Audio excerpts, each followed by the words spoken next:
MP assistant professor exam जो आज हुआ है उसका पेपर पार्ट 1 जीएस का हम देखने वाले हैं। 50 क्वेश्चंस में कौन कौन से क्वेश्चंस का क्या आंसर होना चाहिए और जिन क्वेश्चन के आंसर्स में डाउट हैं उनके मैं कमेंट बॉक्स में लिख दूंगा जैसे ही उनके आंसर क्लियर होते हैं। तो पहला क्वेश्चन था, मध्य प्रदेश की मुख्यमंत्री उद्यम क्रांति योजना के लिए आयु सीमा क्या है? तो राइट आंसर होगा इसका 18 से 45 वर्ष, मिनिमम 8th पास होना चाहिए और 12 लाख से कम फैमिली इनकम होना चाहिए, ये क्राइटेरिया है।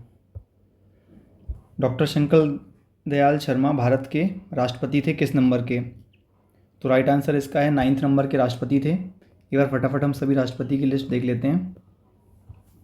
पहले राजेंद्र प्रसाद, फिर राधाकृष्णन, जाकिर हुसैन, वीवी गिरी, फ़खरुद्दीन अली अहमद जो कि इमरजेंसी के टाइम पे थे, नीलम संजीव रेड्डी, ज्ञानी जेल सिंह, आर वेंकटरमन और 9th नंबर पे हैं शंकर दयाल शर्मा। इसके बाद के आर नारायणन 2002 के टाइम पे, फिर अब्दुल कलाम, प्रतिभा देवी सिंह पाटिल और अभी 15वें नंबर पे हैं श्रीमती द्रौपदी मुर्मू जो कि 15th प्रेसिडेंट हैं। इसके अलावा 3 जो हैं वो एक्टिंग भी रहे हैं, वीवी गिरी, एम हिदायतुल्लाह और बीडी जाटी। अगला क्वेश्चन था, थर्ड, निम्नलिखित में से किसे वर्ष 2023 का निशानेबाजी के लिए अर्जुन पुरस्कार प्राप्त हुआ है? तो जिन्हें अर्जुन पुरस्कार मिला है उनमें से हैं जैसे आर वैशाली चेस वाली हैं, पिंकी लॉन बॉल वाली हैं, ईशा सिंह हैं, ये हैं शूटिंग से। तो ईशा सिंह हैं, ये हैं शूटिंग वाली। नेटवर्क ट्रैफिक को गुप्त रूप से पकड़ने और उसका विश्लेषण करने की प्रक्रिया को कहा जाता है? स्नूपिंग है, क्योंकि डिनायल ऑफ सर्विस तो एक साइबर अटैक है। ईव्सड्रॉपिंग, स्पूफिंग, ये सब एक साइबर क्राइम है। स्नूपिंग एक तरह से स्नूप करना है, स्नूप करने का मतलब ही होता है चुपके से कोई चीज़ को देखना। क्रेडिट या डेबिट कार्ड को निम्नलिखित में से यह भी कहा जाता है? प्लास्टिक मनी कहते हैं, क्योंकि वो प्लास्टिक के बने होते हैं और सीधे उनको स्वाइप करके हम पेमेंट कर सकते हैं। अनस्ट्रक्चर्ड सप्लीमेंट्री सर्विस डेटा पर आधारित मोबाइल बैंकिंग करने के लिए निम्नलिखित में से न्यूनतम किसकी आवश्यकता होती है? तो यूएसएसडी का मतलब होता है कि हम सिर्फ मोबाइल पे एसएमएस कर देते हैं, तो एसएमएस करके हम अपनी बैंक डिटेल ले सकते हैं, किसी को पैसे ट्रांसफ़र कर सकते हैं, तो इसे हम यूएसएसडी कहते थे। अब इसका यूज़ बहुत कम होता है, लेकिन इसके लिए हमें किस चीज़ की आवश्यकता होगी? मिनिमम एक ऐसा मोबाइल जिसमें भले इंटरनेट सुविधा ना हो बट जिसमें एसएमएस चले जाएँ। तो एसएमएस चले जाने वाला ऑप्शन कौन सा है? इंटरनेट डेटा सुविधा के बिना एक बुनियादी सुविधा वाला मोबाइल फ़ोन, क्योंकि हमें सिर्फ एसएमएस सेंड करना है। तोमर वंश का संस्थापक कौन था? तो तोमर वंश का संस्थापक वीर सिंह देव तोमर। किसने राम कथा पर आधारित आनंद रघुनंदन नामक नाटक का लेखन किया है? तो ये विश्वनाथ सिंह बघेल एक बघेल शासक थे रीवा के, जिन्होंने आनंद रघुनंदन नामक नाटक लिखा था। राजशेखर की रचनाएं काव्य मीमांसा, कर्पूर मंजरी, विदुषाल भंजिका, ये सब हैं। घेला और बीदड़ी त्यौहार किस जनजाति के द्वारा मनाया जाता है? तो घेला का तो नहीं मिला, पर बीदड़ी जो है ये गोंडों द्वारा मनाया जाता है। ये फसल वाला त्यौहार है। जब फसल कट के आती है तो नवाखानी मनाते हैं, और जब फसल को बोने से पहले, बुआई करने से पहले बीदड़ी मनाया जाता है। बीदड़ी संबंधित है बादल से, बीदर यानी बादल से संबंधित। तो इसमें फसल बोने के पूर्व तैयारी की जाती है, तो ये बीदड़ी गोंडों द्वारा मनाया जाता है। अगला है सतपुड़ा के घने जंगल, भवानी प्रसाद मिश्र की रचना है ये। पिछले दशक में मध्य प्रदेश में कृषि की उच्च विकास दर में किस कारक का योगदान नहीं रहा है? तो शहरी बुनियादी ढांचे का विस्तार, ये इसका नहीं, यही आंसर होना चाहिए, क्योंकि बाकी तो रहे हैं कारण। सिंचाई के बुनियादी ढांचे का निर्माण सहायक रहेगा। खेती के लिए बिजली की उपलब्धता, ग्रामीण सड़क नेटवर्क और मजबूत खरीद तंत्र का विस्तार। तो राइट आंसर मस्ट बी ए। कौन सा कानून अनुसूचित क्षेत्रों में ग्राम सभाओं को प्राकृतिक संसाधनों के प्रबंधन के लिए सशक्त बनाता है? तो राइट आंसर इसका है पेसा कानून, जो कि हमने 15 नवंबर 2022 को एमपी में लागू किया है। ये द्रौपदी मुर्मू आई थी एमपी में, इन्होंने इसे लागू किया था। और पेसा पंचायत से संबंधित है। फुल फॉर्म इसका है Panchayat extension to scheduled areas, PESA कानून जिसे कहते हैं। यह जा की अवधारणा पे है। जल, जंगल, ज़मीन, यानी इन सब के अधिकार वहाँ की ग्राम सभा को दे दिए जाएं कि वही इसके संबंध में निर्णय लें।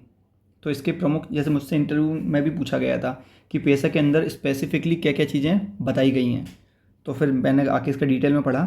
इसमें मेनली है माइनर फॉरेस्ट प्रोड्यूस जो होते हैं।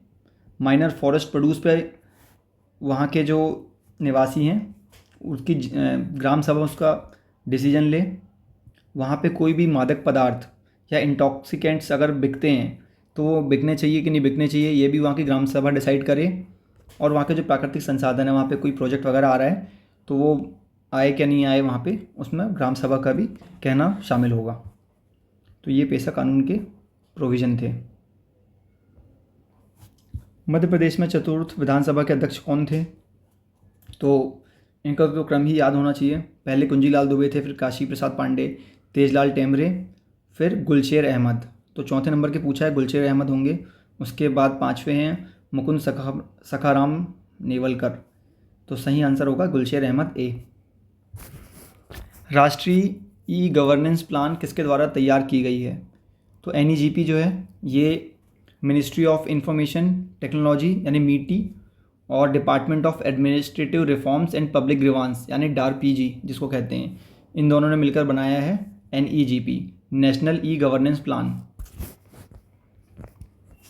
भारतीय विशिष्ट पहचान प्राधिकरण की वेबसाइट UIDAI होता है, हम पढ़ते हैं unique identification authority of India, UIDAI।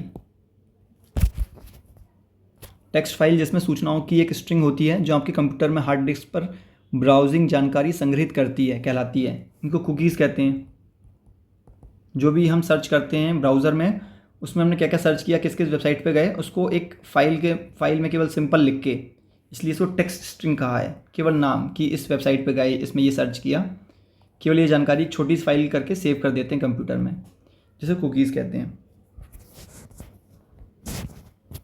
बाकी ऑप्शन तो अलग ही हैं। URL uniform resource locator, DNS domain name system, plugin मतलब किसी सॉफ्टवेयर में कुछ कमी रह जाती है तो छोटे छोटे उनके वो आते हैं प्लगइन्स।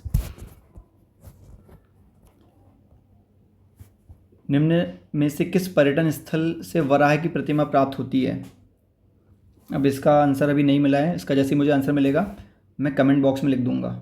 भोजपुर, नेवरी, आशापुरी, रजवाड़ा।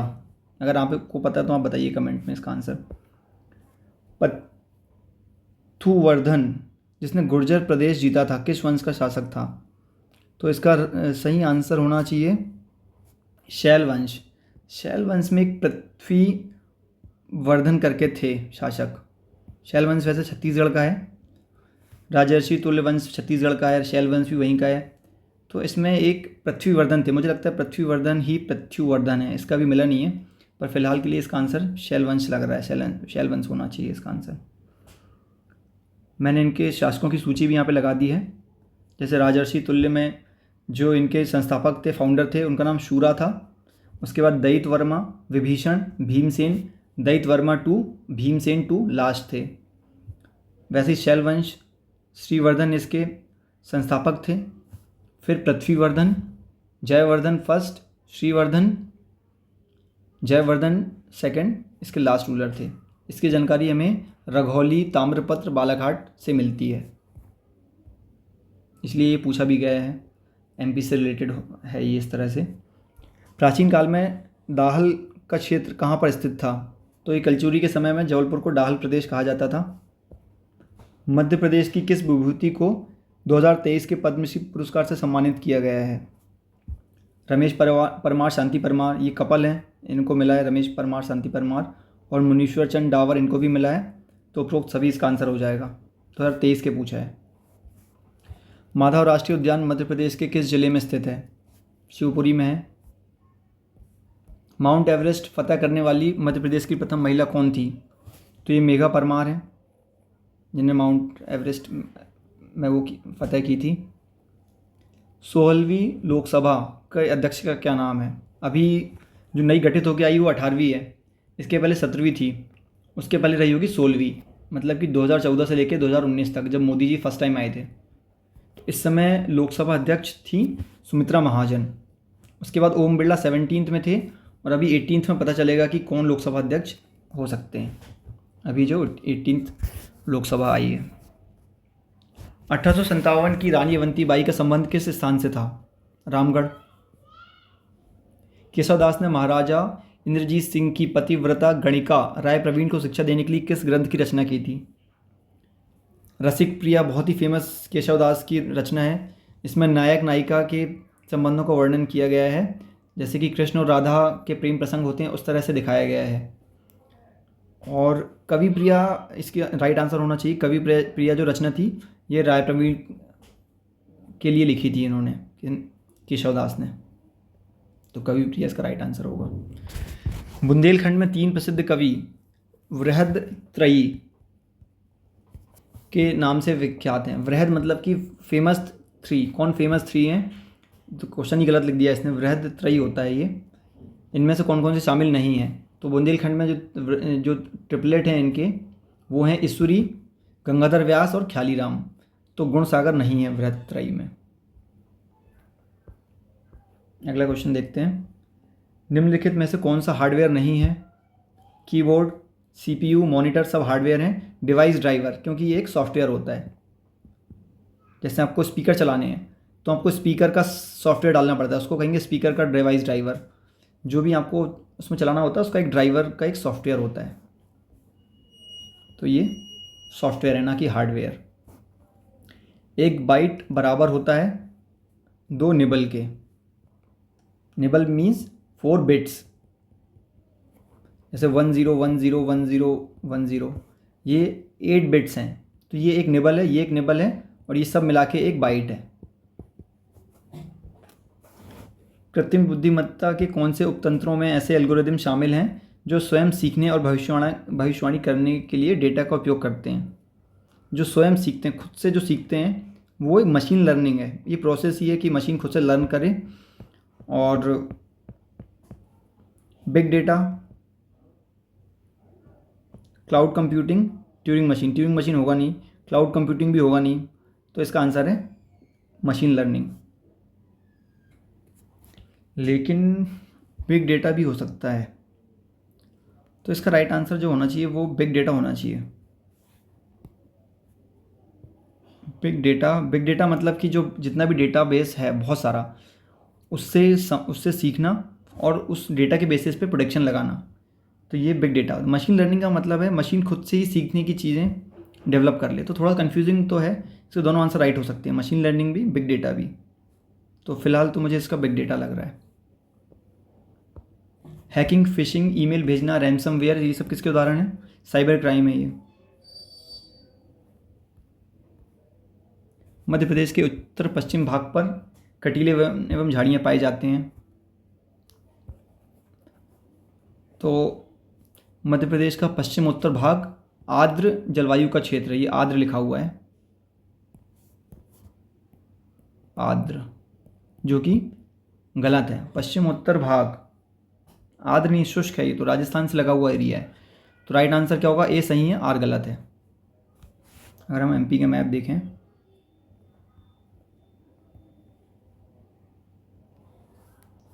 तो ये जो एरिया है उत्तर पश्चिम का, ये राजस्थान से लगा हुआ है, तो ये तो शुष्क वाला है।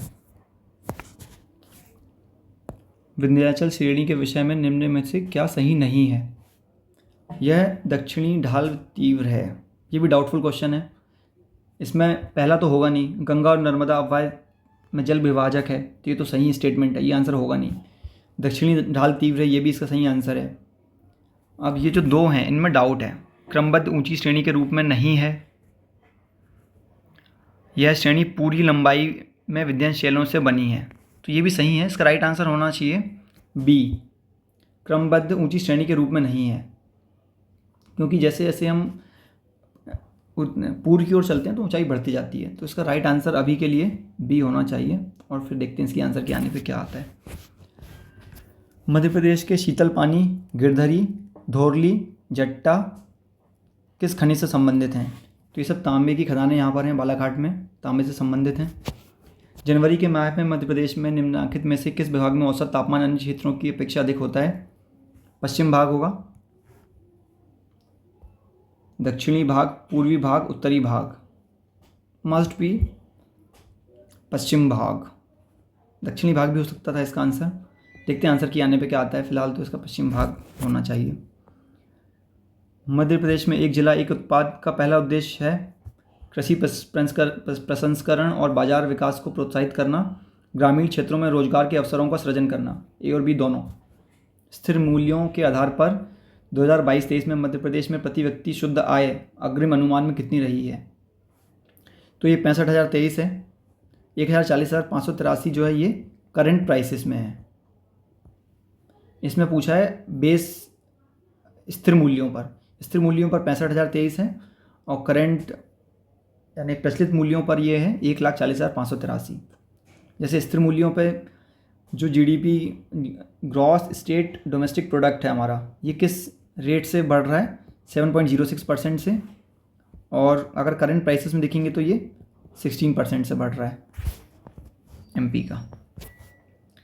नवाचार संचालित उद्यमशीलता संस्कृति को बढ़ावा देने के लिए मध्य प्रदेश सरकार ने स्टार्टअप पॉलिसी लॉन्च की है, यानी innovation driven entrepreneurship startup policy 2022।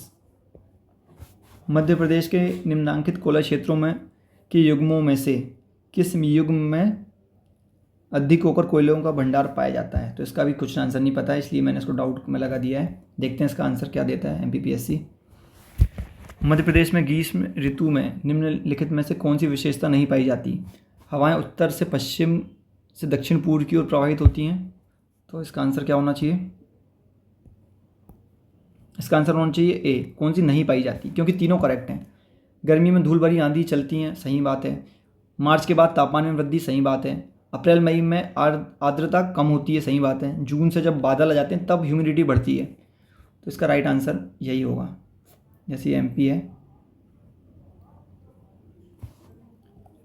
तो जो हवाएं हैं वो इस तरफ फ्लो कर रही होती हैं, तभी तो जब मानसून आता है तो रिवर्सल होके वो उत्तर पश्चिमी मानसून बन जाता है इस तरह से। तो अभी हवाएं इस तरह से चल रही होती हैं मई में, ग्रीष्म ऋतु में, जो कि हैं उत्तर पूर्व से दक्षिण पश्चिम की ओर। तो ये आंसर इसका गलत हो जाएगा। उत्तर पश्चिम से ये पूर्व, मतलब कि इस दिशा में थोड़ी चल रही हैं हवाएं अभी। बीला बांध किस जिले में है?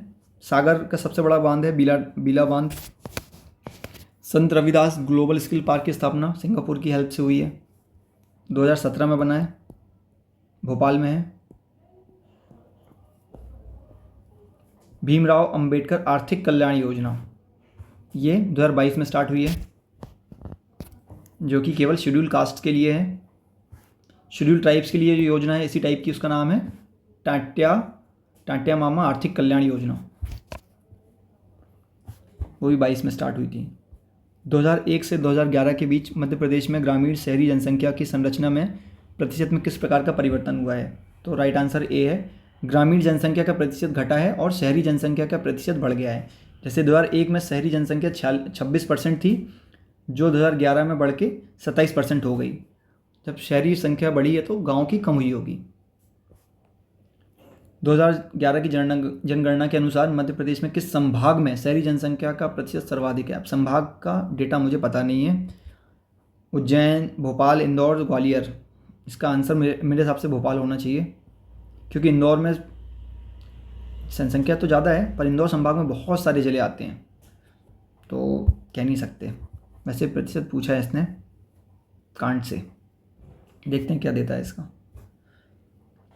मध्य प्रदेश ओलंपिक संघ का कार्यालय जबलपुर में स्थित है। MP Olympic association. वर्ष 2023 की स्वच्छता रैंकिंग में इंदौर के साथ संयुक्त विजेता रहे शहर का नाम सूरत है। मध्य प्रदेश शासन की लाडली लक्ष्मी योजना का लाभार्थी वर्ग सभी के लिए है, सभी प्रकार के वर्गों के लिए।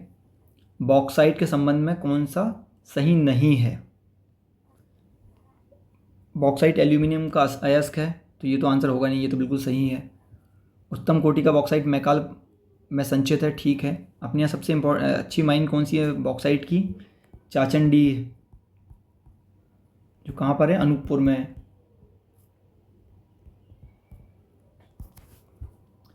बैहर का पठार बॉक्साइट के लिए प्रसिद्ध है और 2021-22 में बालाघाट बॉक्साइट उत्पादन में यह देश में प्रथम स्थान पर था। तो राइट आंसर डी होना चाहिए। 21-22 में कभी भी हम फर्स्ट स्थान में आ नहीं सकते बॉक्साइट में। इसमें तो उड़ीसा ही है जो लगभग 50% प्रोडक्शन करता है। मध्य प्रदेश में ग्रिड से संबंधित गैर पारंपरिक ऊर्जा स्रोतों की 31 मार्च 18 को स्थापित क्षमता सबसे आगे कौन सा स्रोत रहा है? इसमें अभी डाउट है, पर मेरे ख्याल से सौर ऊर्जा होना चाहिए। मैं इसका क्लियर करके कमेंट में लिख दूंगा। पवन और बायोमास तो होंगे नहीं, बहुत कम है। रही बात लघु जल विद्युत ऊर्जा और सौर ऊर्जा, इसमें से 18 का डेटा पूछा है इसने, इसको चेक करना पड़ेगा। मध्य प्रदेश में निम्नलिखित में से कौन सी सिंचाई परियोजना नर्मदा बेसिन से बाहर की है? तो बारना नर्मदा की है। सुक्ता बुरहानपुर में है, सुक्ता रिवर जो कि नर्मदा की ट्राइब्यूटरी है। मानबी है। राइट आंसर होगा संजय सरोवर। संजय सरोवर जो कि बैनगंगा रिवर पे है। ये वर्धा नदी पे जाके मिलती हैं, तो ये नर्मदा से संबंधित नहीं है। तो ये इसके आंसर्स होने चाहिए, और जिन जिन में डाउट है उनके मैं कमेंट बॉक्स में लिख दूंगा। Thank you.